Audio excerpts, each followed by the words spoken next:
This week on iFanboy, Connor goes back into the storage unit, special guest Paul Montgomery reviews 75 years of DC Comics, and Josh checks out the comic strip exhibit at the Museum of Sex.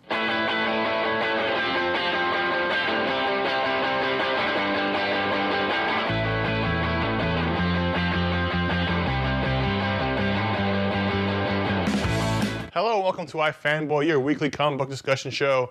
My name is Connor Kilpatrick, and we're having a little bit of a different show today. A little bit later on, staff writer Paul Montgomery, one of our iFanboy.com writers, one of our great writers, he'll be along to talk about a book he read in lieu of Ron, who's taking a little bit of a break this week. And then later on, Josh has, well, a kind of unique scenario going on. So if you got the kids around, put them to bed. If you don't like the adult material, you might want to, skip the last segment. It's my little friendly warning to you. But first, it's very exciting because it's the return of It Came from the Storage Unit. That's one of my favorite segments. I haven't done it in a while. If you haven't seen it before, if you're new to the show, what I do is I go into my storage unit where all my back issues are. I comb through my mini boxes, my mini long boxes. I find some comics. I pull them out. Here they are. I'm not looking at them. As you can see, I'm maintaining strong eye contact is what I'm doing. And I pull one out randomly. I look at the cover, and I try to guess the story just from the cover. No other information, no other evidence.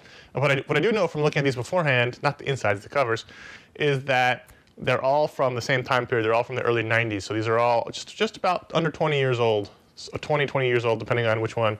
So it'll be fun. I haven't read these in a while. Probably haven't read them all, some of them since they came out 20 years ago. So hilarity may or may not ensue. I'm not making any promises. There are no guarantees. So let me mix these up while maintaining that strong eye contact we talked about earlier. And I will pick this one. And the one I'm going to do is Avengers 329. I can tell you right off the bat that there's a little Captain America 50-year symbol here on the cover. It says 1941, 1991, which means this is from 1991. So it's almost 20 years old. I guess it's 20 years old depending on when it came out. So this is a classic Assembling the Avengers Team issue. I can tell that right from the cover. Ladies and gentlemen, the time has come to announce a new team of Avengers. And Captain America being very dramatic. It's a Ryan cover, Paul Ryan. And he's got lots of candidates in the background. Thor, She-Hulk, Vision, Rage, Quasar, Black Widow, Cersei, I believe that's in the middle there, Black Knight, Spider-Man, Hercules, Falcon, Captain Marvel, or she was Photon at the time, and then some guy in purple. I don't know. So my guess for this issue is for some reason, every once in a while in the Avengers, there was a need for a new team. They decide they got to get a new lineup for whatever reason. So in this issue, Captain America, maybe even Iron Man, since he's up here in the corner box, have to pick a new lineup, and they have to go with a new team, probably consisting of people like Rage and Hercules, maybe even the Black Knight. We'll find out, though. Let's see. Let's check it out. Misfire. Script by Larry Hama, pencils by Paul Ryan. Very dramatic opening page, and that is a lot of Avengers. Avengers eating pizza, Chinese food, soda. This is not a very healthy team. Wow. Paperwork, charters, revisions, bylaws. Exciting! Hercules is sleeping through the meetings. He's not going to make the team that way. Who is this dude? Oh, I know who that dude is. Press conference. There's the new team, and the mystery guy is revealed. Trouble for the new Avengers to deal with already. Not even 2 minutes into the new team. Okay, so I was pretty much right because when you have a cover like this that says who will be the new Avengers team, there's really not a lot of storylines. They're pretty much the same ones every time. The issue opens up with a rather long meeting. And the joke is the Justice League in the DC universe is all about bureaucracy and paperwork and rules. Well, the Avengers are just as bad. There's a lot of talk here about bylaws and their charter and tightening up their rules and regulations so they'll get a new charter with someone.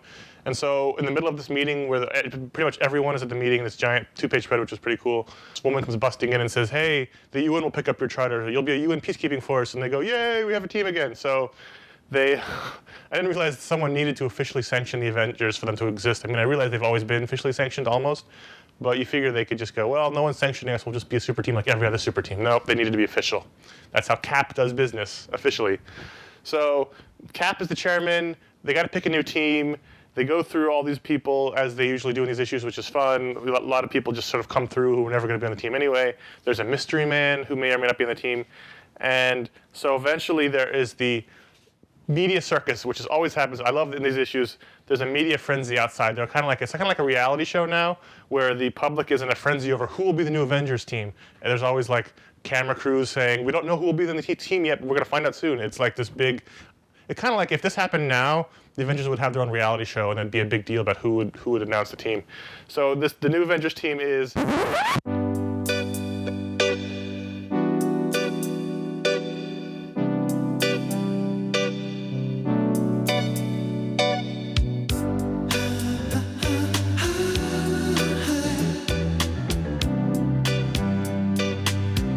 Captain America is chairman, Spider-Man, Black Knight, Falcon, Hercules, Captain Marvel, the female Captain Marvel, the not the current one, Carol Danvers, the previous one, and Rage. And then there is a secret member who's wearing the mask the whole time, and he pulls it off the press conference to reveal Sandman, who I believe actually, in the previous, it came from the storage unit, dealt with also an Avengers issue, and also with Sandman being on the team by that point, so that's pretty funny. Random chance, people. So Sandman's on the team, Rage is on the team. Rage's followers, who's got fans, are all upset because he's now bowing down to the man and to authority, so they throw stuff at him at the press conference. And then, of course, in the middle of all that, a cosmic occurrence breaks out, as always, and they have to go fight it because they're the Avengers. So basically what you got here is the standard building the team issue, which I love. Gather up a bunch of people in a room, Cap picks the team, he gives you the reasons why, and if you're a fan of that kind of thing, it doesn't get much better than Avengers 329. And that's that one. I did pretty well. So thanks for watching. Paul's coming up next. He's got a big old review for you. Hey there, cats and kittens. It's iFanboy staff writer Paul Montgomery here with an itsy-bitsy review of something positively ginormous. Okay, that ginormous thing being 75 years of DC Comics, the art of modern myth-making, which sounds a little bit George Lucas-y, but that's okay. This is a really big book. It's from a company called Taschen, which creates coffee table books. They do stuff on interior design. They have a book of vintage magic posters and carnival tapestries, things like that. They have a book called The Big Butt Book, which is exactly what it sounds like. But their latest is this giant book edited by Paul Levitz, who you'll recall from every DC documentary ever made. He's the guy, the big floating head with the mustache and the glasses. He writes Legion of Superheroes these days. Anyways, this giant book, here, let me show you. It's huge. It's giant. It's a very big book. Look, you got all your favorite people on the side, even Morpheus down there. That's nice. So, this big book is designed to destroy IKEA coffee tables and become a coffee table itself. You could just include a coaster on here and put all your beverages there. It would be nice. Oh my God, I think I've exhausted my electrolytes. So, Taschen claims that this book is 15 pounds, but I've done my own scientific research, standing on a bathroom scale holding the book, and then standing on the bathroom scale without the book, and then did a little bit of subtraction in my head, and I came up with 18 pounds. I've also had to lug this around Brooklyn when I first picked it up, and luckily, they give you this lovely sturdy cardboard like briefcase. It comes in its own attaché case with a handle. It's very sturdy, and people will ask you, what's that? You have an awesome job that you go to work with that book, but then you say, no, it's 18 pounds. I'm taking this home as soon as I can. Okay. Here's my copy of Bunnicula by Deborah and James Howe. It is dwarfed by this book. Paul Levitz is dwarfed by this book. He looks like a lawn gnome, an actual lawn gnome next to this book. It's tiny. Mr. Potato Head against the book. He looks like a tater tot next to this book. This is a big book. All right, so as I said, this is edited by Paul Levitz, who is sort of a chronicler of DC Comics. And in this book, you will find beautiful high-color recreations of some of your favorite comic covers. You'll see the original Action Comics cover, iconic things, but then also some lesser-known covers. And you'll also see process work by some of the original artists. It goes all the way back, longer than 75 years, actually. This actually starts in what they're calling the Stone Age, which includes, it's like Sumerian hieroglyphics and pictographs. And then it goes up to the past 75 years, which is the actual history of DC Comics as a publisher. And you go inside and you find pictures of things like the action figures that they put out when Super Friends was a cartoon. The things you would get when you were in the Superman fan club, the little rings and things like that. there are actual photographs in here of kids reading comics in the 40s. So during wartime, during the Depression as well. You'll also find some sadder things like kids being forced to burn their comics at book burnings when The Seduction of the Innocent was all the rage. Thank you, Dr. Wortham, you jerk. Let's see, what else? Look at Superman versus Muhammad Ali. And later on, there's a chart that tells you Sergeant Pepper style just who all those celebrities are in the background, like the gang from Welcome Back, Kotter, and Cher, and Donnie and Marie, and Sinatra's in there. It's the Superman pinball machine. Look, Len, it's you, Captain Cold, in an issue of The Flash. 10 cents. Crazy. Look, it's the Silver Age. You could actually use this to give yourself a tan. It's so shiny. Of course, your sternum would cave in, and that would be terrible. Look, it's the Bronze Age. Ugh. And starting in 1998, the Modern Age. Oh, look, it's Superman in the Macy's Day Parade. One of my favorite things is the minutia. A lot of the stuff in here are internal memos only meant to be seen by people within DC. So you have the memo asking for permission to kill off Supergirl during Crisis. This book is so big, the Kirby dots are the size of quarters. You got coverage of all the greats like Siegel and Schuster and Harvey Kurtzman and Kirby. And Paul Levitz is in here as a little kid writing comics. And oh, look. All right, so this is a lot of book. It retails for $200. You can probably find it for a bit less online. But you're not going to regret paying $200 for a book like this. This is a museum in a box. It's not just like there's a traveling exhibit of DC Comics history going to the Smithsonian. This is like if the Smithsonian opened up a new branch on DC history. 700 plus pages, plus great commentary from Paul Levitz. Got a lot of inside information. Beautiful full-color recreations of those covers from throughout 75 years of DC. There's just a lot of stuff going on in here. If I have any qualms, it's that you only get this one placeholder ribbon. It would have been nice if they'd given us, a full rainbow spectrum of placeholder ribbons, and you could tie your little promotional Darkest Night rings to the ends of them. And that would be kind of cute, wouldn't it? But anyways, you just get the one placeholder ribbon, so you're going to have to use things like the most recent issue of Thunder Agents as a bookmark. But yeah, it's totally worth it. And I'm going to be reading this book for the rest of my life. I just have to go to some kind of church auction and see if I can buy a lectern for it, or else my legs are going to go numb from holding it on my lap. So that's it. It is Taschin, 75 Years of DC Comics, The Art of Modern Myth-Making. Hey, we're here at the Museum of Sex for the comic stripped exhibit, and warning, it's coming up here. It's not for the delicate, the children, but the rest of us. Hot!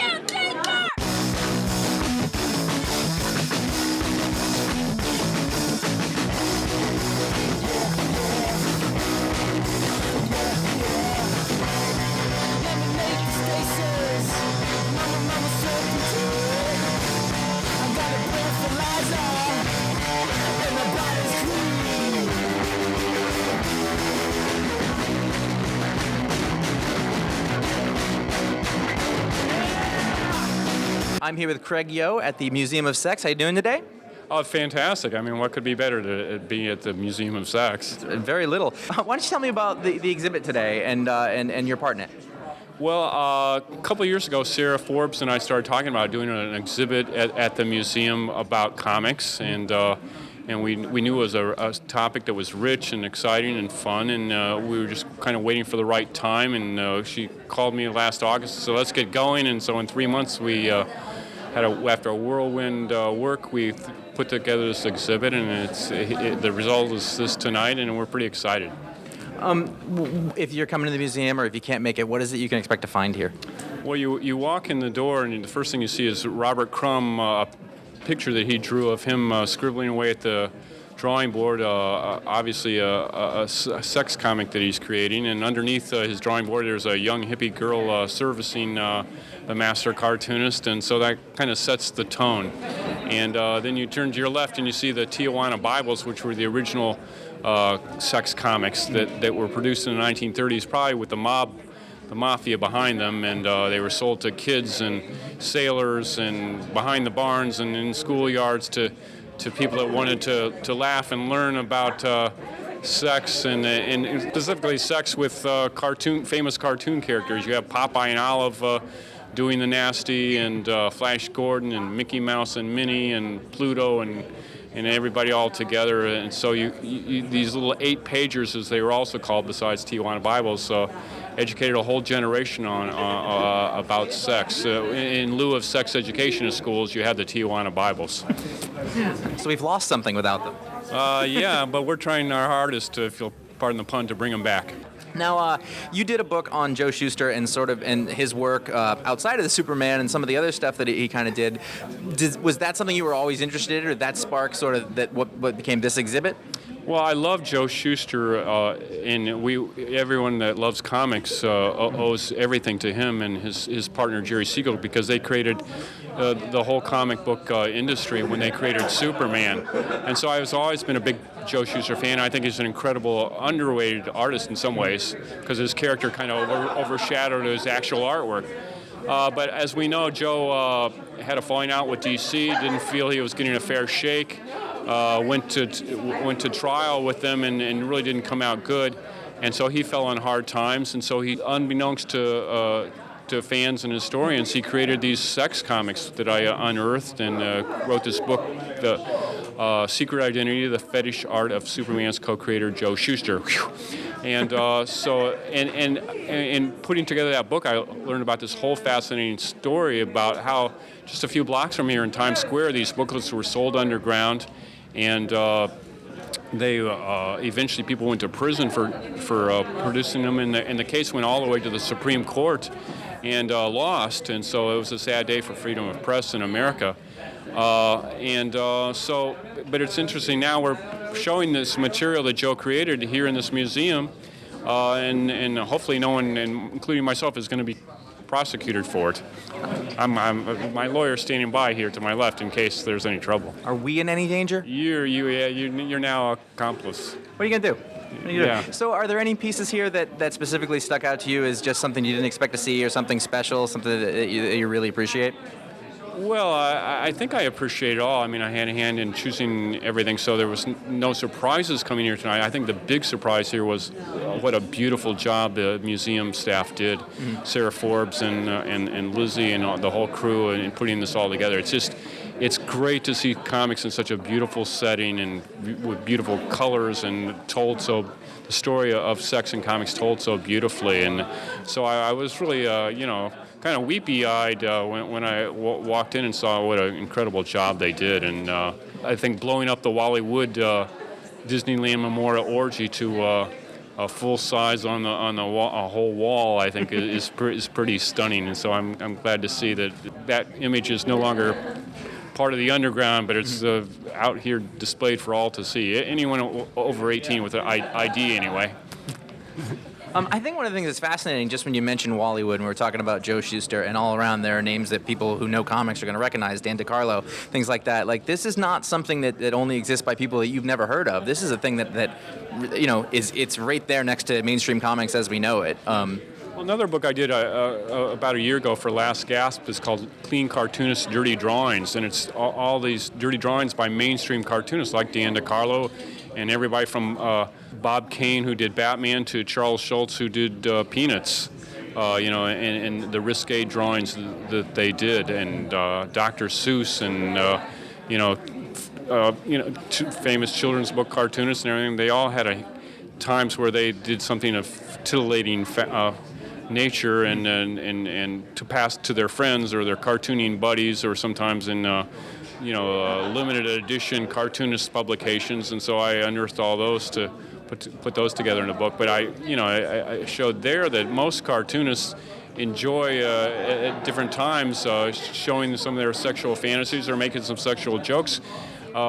because they can. They're able to draw, and we all have sexual fantasies, and we just have to dream about them or view somebody else's if we're not talented like so many great cartoonists. But the cartoonists are able to actually depict the things they enjoy or they think would amuse or stimulate others, and so. I think most cartoonists because they can, have drawn dirty pictures.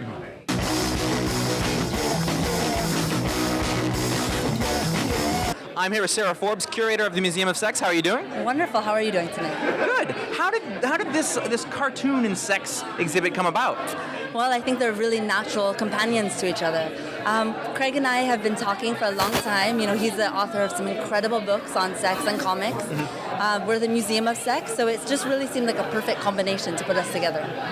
Now, you've seen all sorts of stuff in other exhibits like this. Was there anything out of this exhibit that was particularly shocking? Like, oh wow, I don't think I expected that. You know, I've made over 12 exhibitions for the Museum of Sex, and I am exposed to some of the most graphic content that you can ever imagine, but I think this exhibition actually surprised me because within comics, you can create almost anything. What you can represent yourself, it's not limited to how a human body can move or what kind of partnerships can be created. You can make anything. And what is it? There's something about the way that our cartoonists can depict sex and nudity and all that stuff that it's kind of more pure than even like, you know, photos or anything like that. What do you think is about that? How do you think that happens? I think, at least in comics, I think there's something very, very tame and very pure, but also very much more graphic. So sometimes, and you'll see things in this exhibition where some of your childhood cartoon figures are represented in very adult scenarios. It's almost much more jarring than if you saw two people in a pornographic film having the same kind of act occur. So we have a lot of those startling moments and some, you know, beautiful moments where you're absorbed in original R. Crumbs and little Annie Fannies on loan from Playboy. So we have a mixture of everything.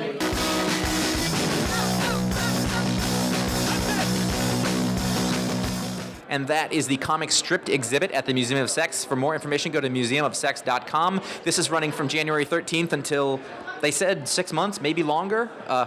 They did a pun there too. If you want to know more, go to ifanboy.com. You can comment on this show. And I gotta go look at something. So yeah, just down.